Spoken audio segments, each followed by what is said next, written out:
بسم اللہ الرحمن الرحیم۔ میرے معزز و محترم سامعین کرام، السلام علیکم ورحمۃ اللہ وبرکاتہ۔ ہمارا غسل کا بیان چل رہا ہے۔ غسل کے متعلق کچھ مسائل میں نے بیان کر دیے ہیں۔ آج میں آپ لوگوں سے وہ مسائل بیان کرنے جا رہا ہوں کہ جو آدمی بے غسل ہو، یعنی اس پر غسل کرنا واجب ہے، جنبی حالت میں ہے، وہ آدمی کون سے کام کر سکتا ہے، کون سے کام نہیں کر سکتا۔ آئیے سماعت فرمائیے۔ پیارے بھائیو، جس آدمی کے لیے نہانا ضروری ہے، جس پر غسل کرنا واجب ہے، وہ آدمی یہ کام نہیں کر سکتا۔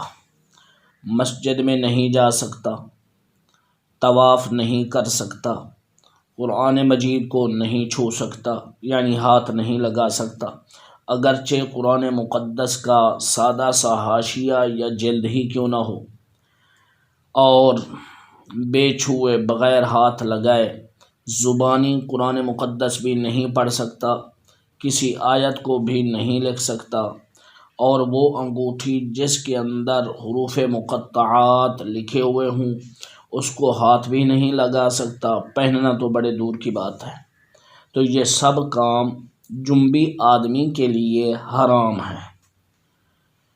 اور جو کام کر سکتا ہے وہ سماعت فرمائیے۔ اگر قرآن مقدس جزدان میں ہے، جس کو ہم ریل بھی کہہ لیتے ہیں، اگر جزدان کے اندر ہے یا کسی الگ رومال وغیرہ میں لپٹا ہوا ہے، تو رومال سمیت اور جزدان سمیت اگر آدمی اس کو چھوتا ہے، اٹھاتا ہے، تو اس سے کوئی حرج نہیں ہے۔ اسی طرح قرآن مجید کی کوئی آیت پڑھنا، مثال بطور بسم اللہ الرحمن الرحیم پڑھ لیتا ہے، لیکن پڑھتا بنیت تبرک، یعنی میں برکت حاصل کرنے کے لیے پڑھ رہا ہوں، اس نیت سے پڑھتا ہے تو ٹھیک ہے، اس کے لیے جائز ہے۔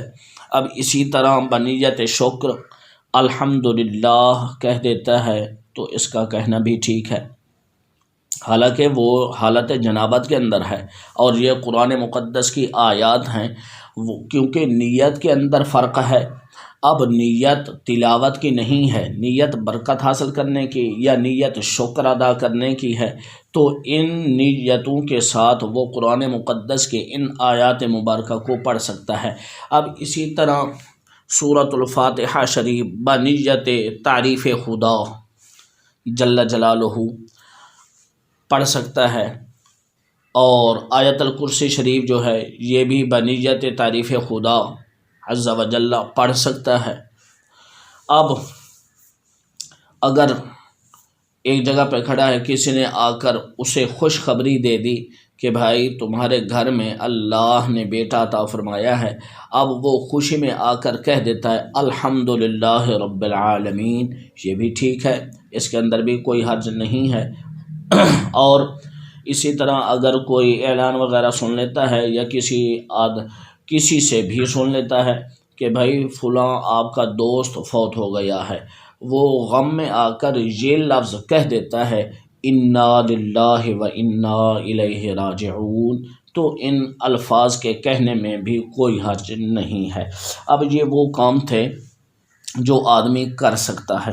میرے پیارے بھائیوں، اب آئیے اس کے علاوہ کچھ میرے مسلمان بھائیوں کے ذہن میں یہ خیال دوڑ رہا ہو کہ بھائی آپ نے وہ مسائل تو بیان کر دیے ہیں، لیکن یہ بھی تو بتائیں جو علم مصطفیٰ علیہ السلام کی کتابیں موجود ہیں، یعنی فقہ کی کتابیں ہیں، حدیث پاک کی کتابیں ہیں اور تفسیر شریف کی کتابیں ہیں، کیا حالت جنابت والا یا بے وضو آدمی ان کو ہاتھ لگا سکتا ہے یا نہیں؟ پیارے بھائیو، جو آدمی حالت جنب کے اندر، حالت جنابت کے اندر ہے، میں تو اسے کہوں گا کہ ان کو ہاتھ نہ لگائے۔ ہاں، علماء فقہاء کرام علیہم الرحمہ نے لکھا ہے کہ اگر آدمی بے وضو ہے تو پھر فقہ، حدیث، تفسیر کی کتابوں کو چھونا مکروہ ہے اس کے لیے، یعنی چھو تو سکتا ہے لیکن معال کراہت چھوئے گا، ویسے نہیں چھو سکتا۔ اب اسی طرح کچھ میرے مسلمان بھائی ہیں دیہاتوں کے اندر یہ بات مشہور و معروف ہے، جس عورت کو حیض آ جائے وہ عورت آٹا نہیں گون سکتی، کسی برتن کو ہاتھ نہیں لگا سکتی، اور اپنے بچے کو دودھ نہیں پلا سکتی، ذکر اذکار نہیں کر سکتی۔ یہ محض غلط فہمیاں ہیں میرے پیارے بھائیوں۔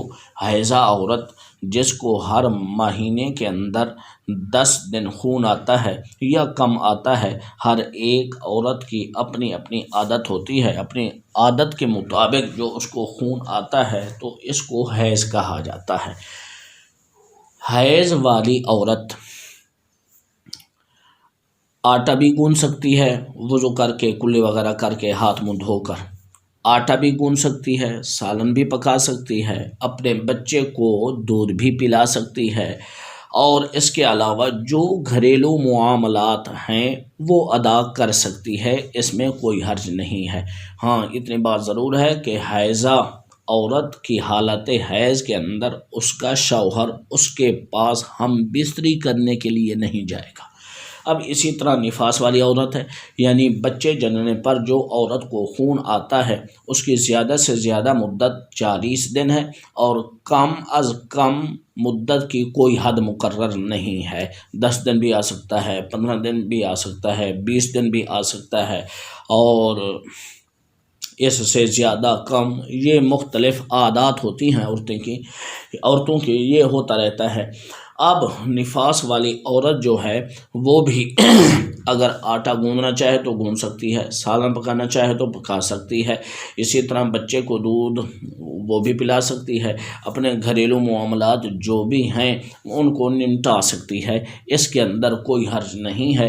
جو میرے مسلمان بھائی عورتوں پہ اس طرح کی سختی کرتے ہیں ان سے میری گزارش ہے کہ آپ ان عورتوں پر سختی نہ کیا کریں، کیونکہ شریعت نے ان کو اجازت دی ہے کہ آپ یہ کام گھریلو معاملات نمٹا سکتی ہیں، کر سکتی ہیں، تو اس کے اندر کوئی حرج نہیں ہے۔